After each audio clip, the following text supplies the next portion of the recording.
విశాఖలోని సింహాచలం అప్పన్న స్వామి దేవస్థానానికి మహాదశ పట్టింది. గత పాలకుల వైఫల్యమో భక్తుల పాలిట శాపంగా మారింది. అయితే అప్పట్లో సాగర తీరం ఒక ప్రత్యేక కథనం కూడా రాయడం జరిగింది. రోడ్లు అధ్వానంగా ఉన్నాయని, గతుకులమయంగా మారింది.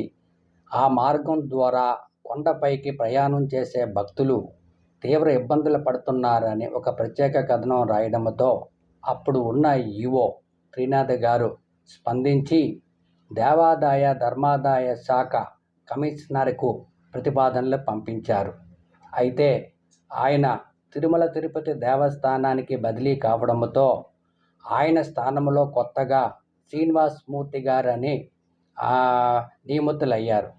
ఆయన కూడా దేవస్థానం అభివృద్ధి, మౌలిక సదుపాయాలు ఏర్పాటుపై ప్రత్యేక దృష్టి సారించారు. దాంట్లోని భాగంగానే గతుకులమయంగా ఉండే రోడ్డును శుభ్రంగా, సాఫీగా, ఎటువంటి గతుకులు లేకుండా ఒక ప్లేన్ రోడ్డులాగా తయారు చేశారు.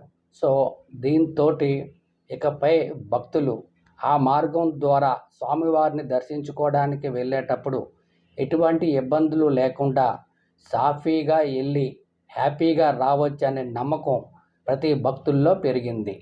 దీనిపై భక్తులు ఈవో గారిపై హర్షం వ్యక్తం చేస్తారు.